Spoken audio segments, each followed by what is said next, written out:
ત્યારે સૌથી પહેલા સમાચારોમાં વાત કરવી છે પાકિસ્તાન અને અફઘાનિસ્તાન વચ્ચે ખુલ્લમ ખુલ્લું યુદ્ધ શરૂ થઈ ગયું છે। એ પાકિસ્તાન કે જે ભારતને છણકા કરતું હતું ઓપરેશન સિંદૂરમાં એવી પડી કે એની 7 પેઢીઓ યાદ રાખી જાય, પરંતુ હવે પરિસ્થિતિ એવી છે કે અફઘાનિસ્તાન એને છઠ્ઠીનું ધાવણ યાદ કરાવી રહ્યું છે।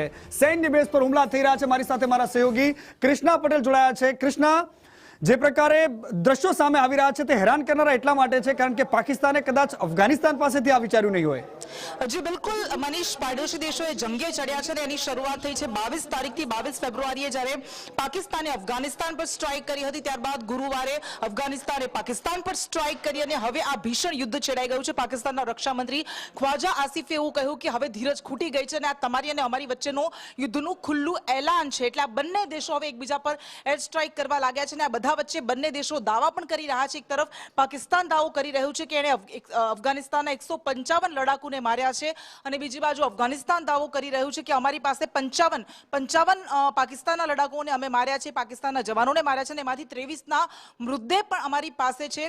જોકે આમાં હકીકત કેટલી છે એ તો ધીમે ધીમે ખબર પડશે, પરંતુ આ બધા વચ્ચે પાકિસ્તાન સૂચના મંત્રાલય તરફથી પણ એક વિડીયો પોસ્ટ કરવામાં આવ્યો છે જેમાં અફઘાનિસ્તાનના કેટલાક સૈન્ય ઠેકાણા પર એણે હુમલા કર્યાનો દાવો કર્યો છે। આ તરફ અફઘાનિસ્તાન તરફથી પણ એવો દાવો કરવામાં આવ્યો છે કે તેણે પાકિસ્તાનના ઇસ્લામાબાદ, નૌશેરા આ સહિતના કેટલાક જે સેક્ટર્સ છે એના પર હુમલો કર્યો છે, સૈન્ય મથક પર પણ હુમલો કર્યો છે એવો દાવો કર્યો છે। અને આ બધા વચ્ચે ડ્યુરેન્ટ લાઇન કે જે પાકિસ્તાન અને અફઘાનિસ્તાન વચ્ચેની સરહદી રેખા છે એની આસપાસના જે પણ અફઘાનિસ્તાનના શહેરો છે એની આપણે વાત કરીએ, કાબુલ કે જ્યાં હુમલો કરવામાં આવ્યો છે પાકિસ્તાન તરફથી, આ ઉપરાંત બીજા કેટલાક શહેરો કે જ્યાં પાકિસ્તાની સૂચના મંત્રીના દાવા પ્રમાણે કંદહાર, પક્તિકા પ્રાંત, આ બધા જે પ્રાંત છે કે જ્યાં પાકિસ્તાને એર સ્ટ્રાઇક કરી છે।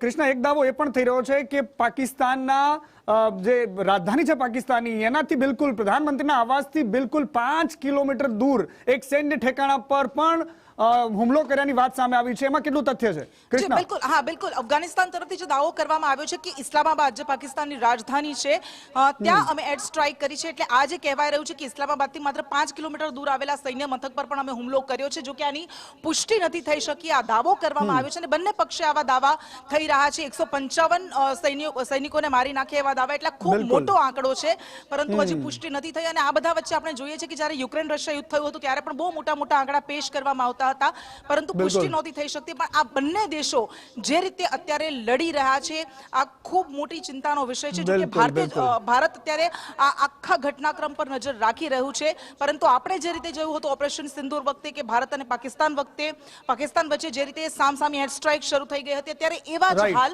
પાકિસ્તાન અફઘાનિસ્તાન વચ્ચે જોવા મળી રહ્યા છે। બિલકુલ કૃષ્ણા, આભાર આપનો। પરંતુ આ યુદ્ધ ભયંકર સ્તરે આગળ વધી રહ્યું છે અને તાલિબાનો પાકિસ્તાનને છઠ્ઠીનું ધાવણ યાદ દેવડાવી રહ્યા છે। ડ્યુરન્ટ લાઇન છે જેના પર આ ભીષણ યુદ્ધ